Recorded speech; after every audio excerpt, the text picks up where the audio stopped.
Pixie, you wanna stay? I think we're going to stay Uh, here. Of as far as yeah. camping is concerned, this is the best we're going to get. I mean, I I'm think also looking Pixie at my would. mapping notes and kind of wondering if I skipped a page or something. I'm like, Unless Zohack is like going crazy, thinking, oh, this is like, the you worst. know, Right, the right. worst. Yeah, if Zohack is somewhat comfortable, I think Pixie would follow Hanu's advice. Certainly gives us more time the next day to.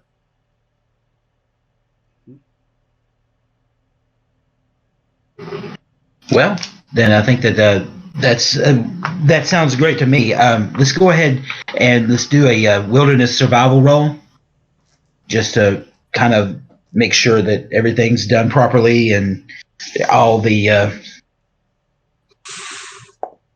T's are dotted and the I's are crossed. Maybe not so great. I've only got me a 6, so I think that might not do a very good job. Then again, we've got a bunch of skilled travelers here. Maybe it's not so bad if I don't do so well every time. I don't know. Um, Oh yeah, you're good. You're okay. definitely good.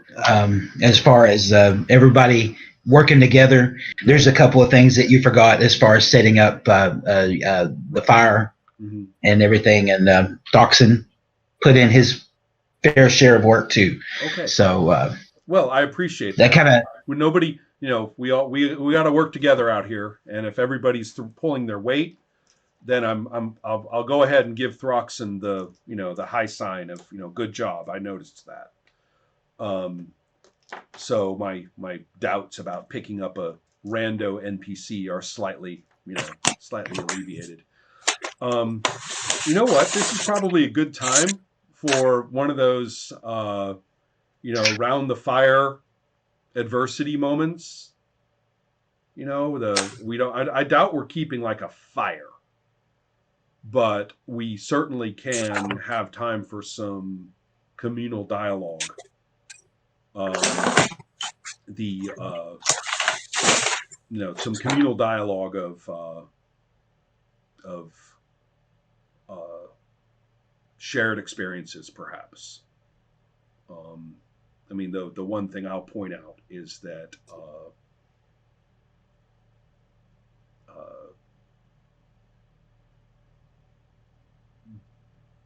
people come here from all kinds of places. People come here from all sorts of backgrounds, um, and you guys kept searching for us when it looked wasn't apparent to everybody that the gods were guiding us when we went down there, and they kept searching for us, and that matters a lot. So I wouldn't mind telling like a little anecdote, of my past, and having others share a little bit if they want. absolutely, So absolutely. not necessarily need everybody to be role played. I just want to point out that a little bit of, round the lantern light chit chat seems called for. Yeah, and I think Pixie would add to that we continually are receiving signs that the gods are smiling upon us, right? Even now that we have encountered some adversity, we right we're clearly blessed by the gods to do what we have done. I think the other thing Pixie would do is as we're doing the around the campfire would be interested in talking to Throxon, and would kind of share with Throxon a little bit about Amberius, the god that she serves, who has many qualities that are kind of similar to those that Throxon has, in terms of he's the messenger god, always on the move, never resting or settling down, and depending on how she reads Throxon, I mean, she will be kind of looking at an opportunity to perhaps, if he seems kind of interested in this god, to do some align work Let's on not forget poor Throxon. Palamus, who was interested. Not going to leave him behind, I hope, are you? Not necessarily leaving Palamuse behind, but also realizing that Palamuse may be a harder sell when it comes to. Well, it's just a bad roll. So yeah, all right. No, it's kind of interesting. I mean, they're in a way we're kind of like cool. We're rolling with it. We're doing great, but we're also like two religious bonkers people leading these poor bastards deeper and deeper into the swamp is what we're really doing, right? So, well, yeah. As one far of them as is going to come back all battered and bloodied and scarred and said, "Don't ever go out there with those kind of people ever again." Those crazy folk. Yeah, that's right. I knew a living god once. She didn't make it back out of the swamp. Right. Well, as far as speaking with Throxon, Throxon mentions constantly, and he has throughout the whole, every time you came across something gross, he always mentioned, a plague. He's always worried about the plague. He's just kind of like neurotic about Interesting. it.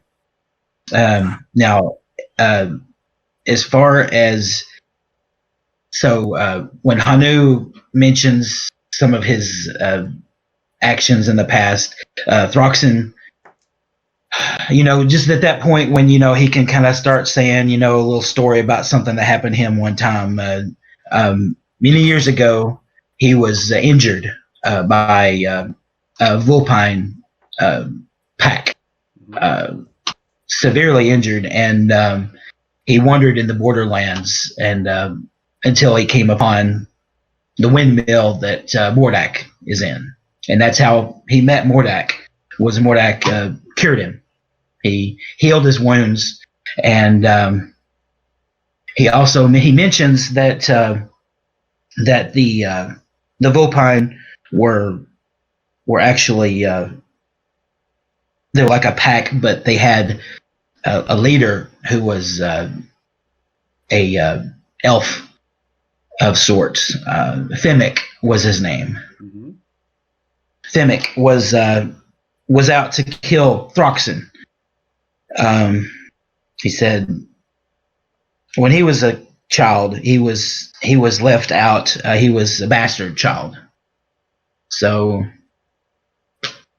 that explains why he has wandered most of his life between cities. That's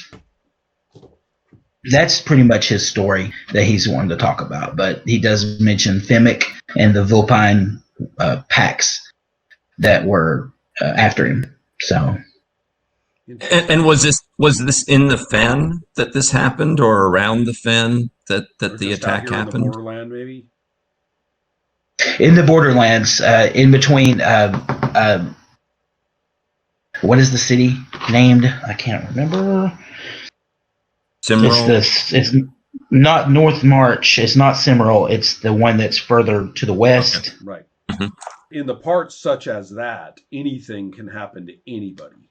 So that seems perfectly reasonable that he might have had any number of unpleasant adventures out there. So yeah, cool. Yeah, he seems like he's got a past. He's kind of seems a little bit on the depressed side, but he eats a lot and drinks a lot, and that gets him through it. So yeah. So yeah, that's still Ilwraith territory. So he's familiar with the culture and everything. So all right, cool. Well, guys, you want to call it for now? That's fine with me. That's fine with me. That's a good stopping point for sure. Of course, any questions you have about any of the other adventures, feel free, text me, or we can address that next time we get together. I'm really quite interested in something that I like about this, and this is something that plays into my consulting lately. Combat clearly is bouncy, right? Things can happen, and you don't know what's going to happen necessarily. Different people's actions are going to change up your options. They're going to change up your plans. You could have a combat go quite badly. With a bunch of player characters, it'll go well enough for enough of them, enough of the time, I think, that you're not screwed over entirely, right? But it could go badly for you this particular time. You could end up, having fallen at the base of the stairwell while everybody else finishes the fight. That can happen. You could cast haste on your opponent. Oh shit! You remember the time you cast haste on the opponent? You barely got out of there. That happens, and then I start looking at that retreat option real fast, right? Yeah. So yeah, it's no, it could easily have been that time when we tried to go up through the tower and we didn't get to go up through the tower, right? Mhm. So I kind of like the way that combat has this sort of decisive plot affecting thing. You don't just go into combat and grind your way through the combat doing damage until they die. You don't know what's going to happen. So that's kind of cool. It all intermeshes. Yeah. It's like it's not like you stop playing right Darkurthe and then you start playing Warhammer. Right. Well, it's that's not the same point. kind. Yeah. That's a quality that I've always associated with RuneQuest in particular. That if you play RuneQuest carefully, you'll discover that the combats really bounce around and are consequential for decisions and stuff, which I like. So anyway, yeah, I was kind of hoping Darkurthe combat would do that, and even our short one, showed us we had to adapt quickly to whatever happened.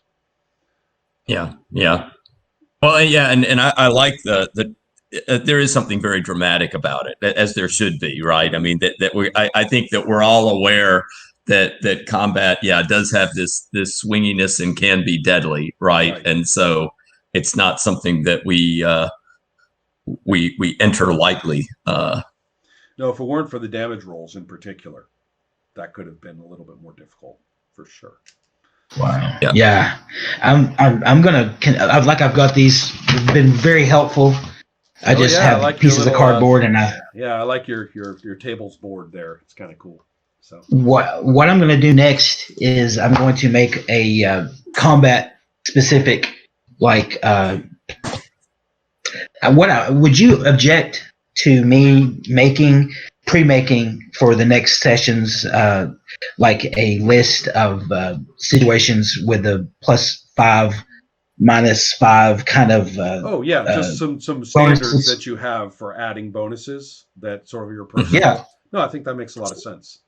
So it's actually in the book somewhere, and I can't remember, I can't find it, but it's in there somewhere where it has just that guideline of Darkurthe Masters +5, +1 to +5 is totally fine in situations. So and it was kind of like that with magic, but I couldn't find it for combat. So but I'll work on that. And if y'all have anything that you'd like to add as far as that goes, because I'd like to delve into the combat again here soon. It's going to happen inevitably. So if you have any pointers or anything, please let me know.